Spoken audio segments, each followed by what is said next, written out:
And another free activity that you can do here at downtown Toronto is actually visit the Bata Shoe Museum. This museum is actually for free during Sundays, and the museum opens from noon all the way to 5 p.m. And today we are heading into this museum to discover if shoe can be art.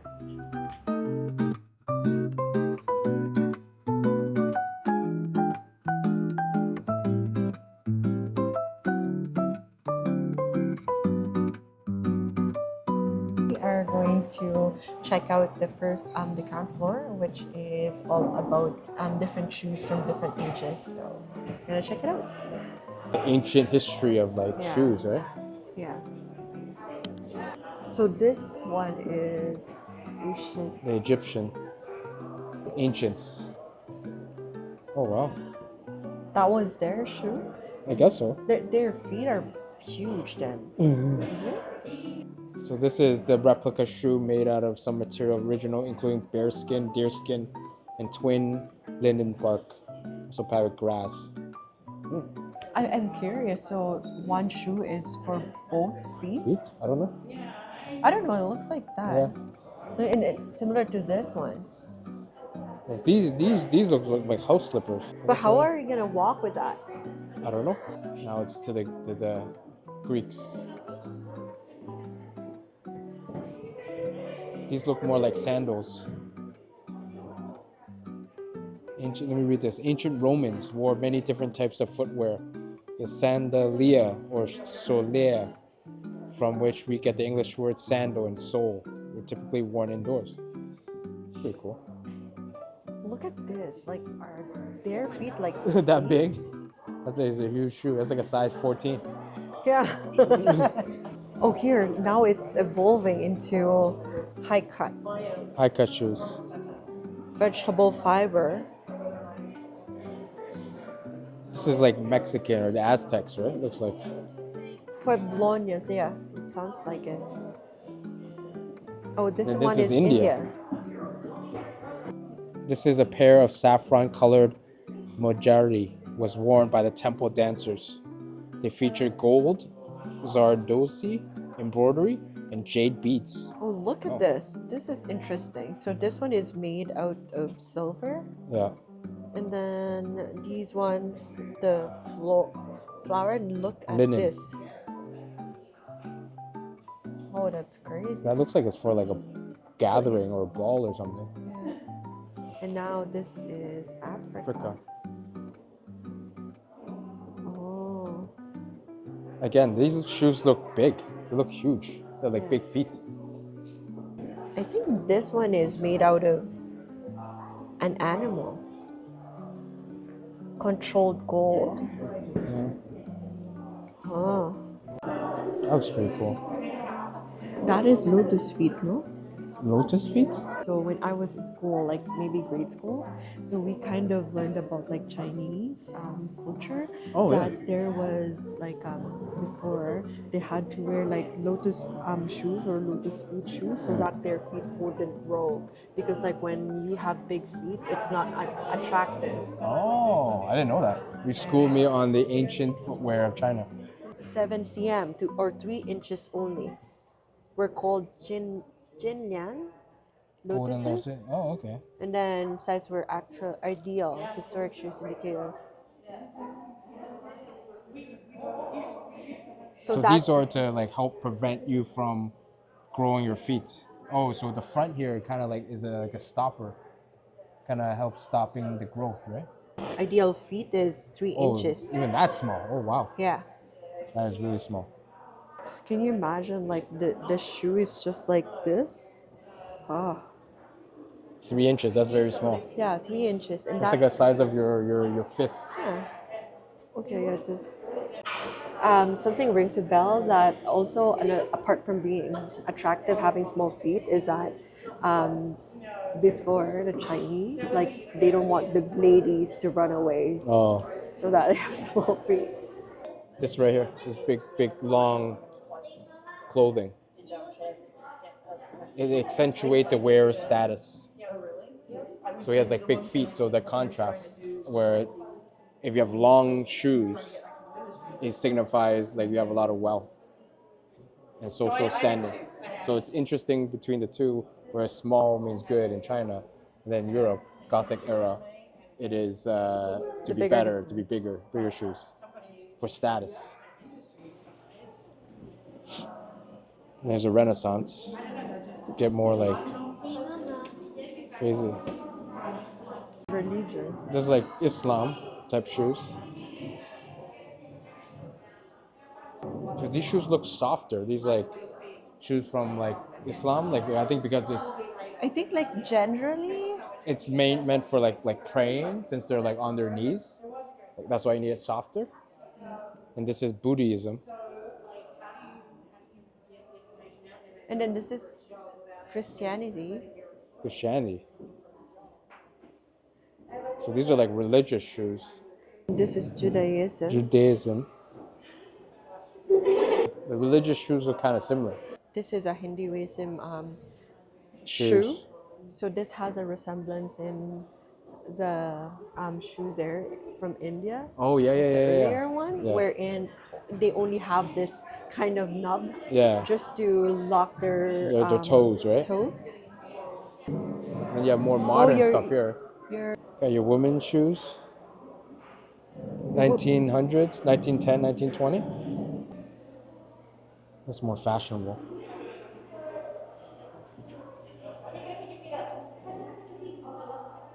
Look at this, classic men's style. oh, Fashion forward.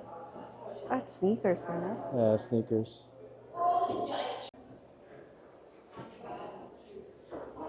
Now we're in the second floor of the Bata Shoe Museum. Oh, look at those sneakers. Oh. Look at these platforms. What are metallic boots? Oh, these are what, Serena? Is Yeah. it Serena Pumas? Is that where? Oh, Yeah, Williams, Serena Williams. oh, she wore these in 2003 Australian Open, 4th consecutive major single. She has big feet. Then I think these are the Shaq boots.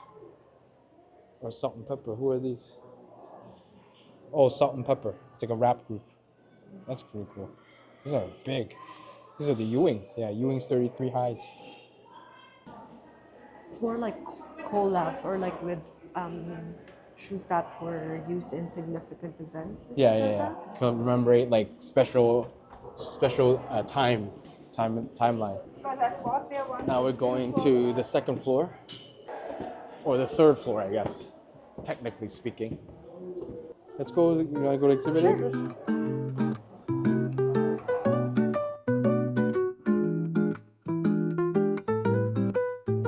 Oh, these are like shoes that are worn by criminals.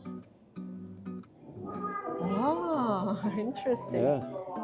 Oh look, the Jordan 5.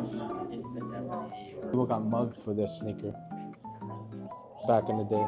The Jordan 5 Fire Red. So there is a French criminologist. Yeah. So he said that, well, he's the one who invented the mugshot tool. Yeah. So according to this, he got an inventory of all the nails in the shoemaker.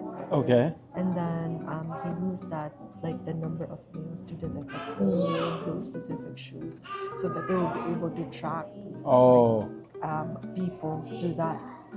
way of gathering evidence for Yeah. like a specific crime or something. Yeah. See, they use that information to help solve crimes. Crime. Loose morals, evidence through the love of finery and sexual It impropriety. has such heavy energy.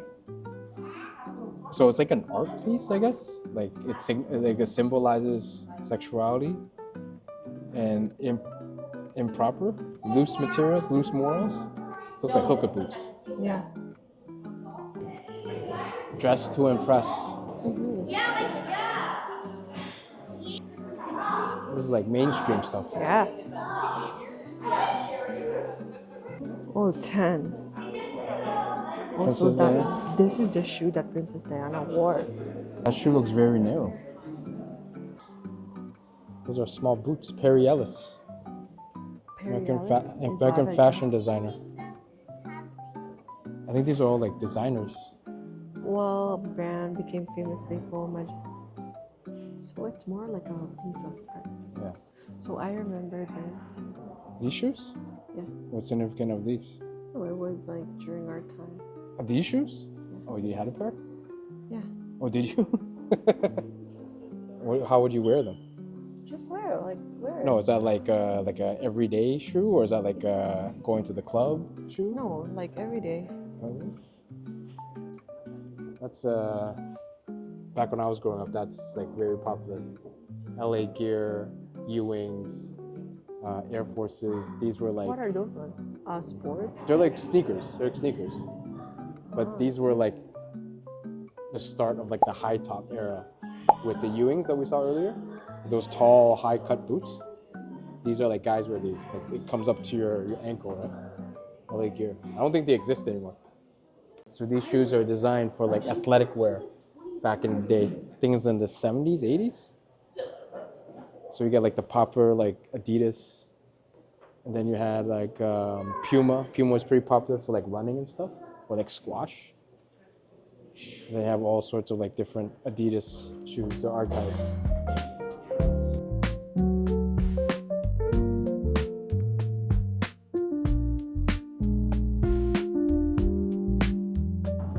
I think you have like shoes like that. I do. So this is like the sports era, the mainstream sort of like Michael Jordan, Patrick Ewing, Shaq era. So these ones, I remember having these ones, these Reebok pumps. So what happens is that ball right there, that orange pump, Oh. you can keep pressing it and it expands the collar. Oh, wait. So it tightens your remember. shoes. Yeah. I remember that. Yeah. I remember that was like the hottest shoe back when I was growing up. And that's the start of like how the shoes are very high cut. Same with the ponies, and that's like the Jordan 1. Chicago. I have a pair of those. Yeah.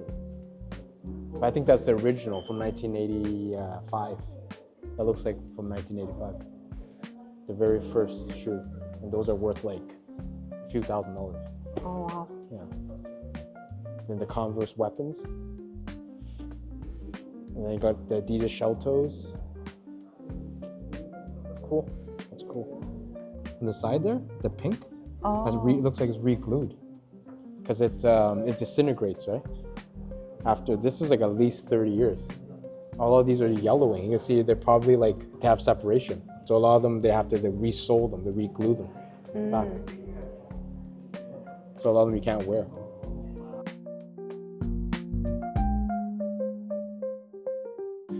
To the last floor. Yep. Last floor of The Bata museum. Shoe Museum, top penthouse suites. Let's go. Let's check it out.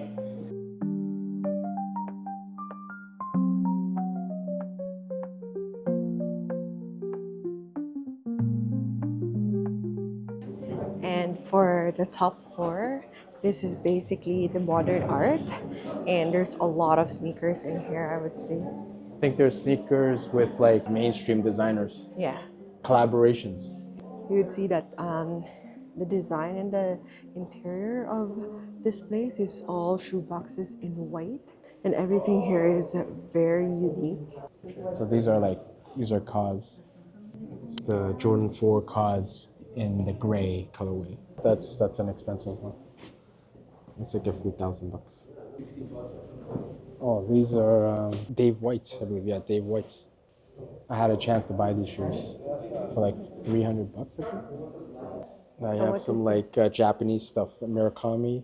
He's like a famous Japanese designer. Too. Yeah, it's like a famous artist. So Murakami is famous for the flower, and then you have the Mars Yard space shoes. That's why it has such a crazy design. Like you have like the astronauts will put them at the front, and it kind of as part of their suit, astronaut suit. People actually wore these. Really? Yeah, it's a designer, right? Like it's like a concept. It's pretty cool. And this looks pretty cool. The design of this shoe, the Air Max 90 and the Air Force 1. I like the box too. The box looks interesting. Look at that. 23. Oh, this is released for the movie Space Jam. That makes sense. Because LeBron did the movie. Look at the box here. Yeah, that's pretty It's crazy. like a piece of art. Yeah. These are the Jordan 1 Virgils. Yeah. I remember when the shoe came out at Foot Locker, there was a big line. one of his first sort of designs, and people were selling them for like $1,000. And at that time, $1,000 was a lot for a shoe. Yeah. Now it's like five. Oh, now it's 6. five. Yeah. Oh, 5, 6. Thousand. Okay. Oh, 1,000? That's expensive. Yeah. Then when the pandemic hit, 2020, 2021, this went up to like 3,000-4,000 easily. So it was crazy.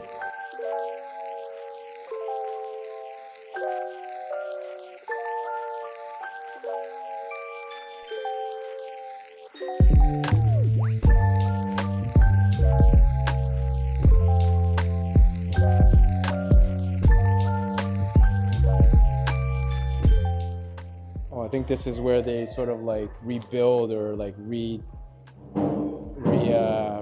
or fix some of the older shoes. It's like a laboratory. Yeah. Is shoe art? Oh. Answer the question. My answer is yes. Yeah, I think so too. It is design, it is beauty, and it is functional. Yeah. So shoes are art. Mm-hmm. I have tons of them. So that was it. That was the Bata Shoe Museum. I had a good time. This is my first time here. This is Paula's first time. Great introduction and to learn more about shoes. Thank you for watching, guys. Don't forget to like, subscribe, and hit the notification bell so you're notified on our next video. Thank you for joining us. Until next time, until the next fun thing we do, have a good one. Thank you for watching. If you enjoyed this type of content, be sure to check out our YouTube channel where we regularly post new videos. Don't forget to like, subscribe, and hit the notification bell to stay updated on our latest uploads. Until next time, take care.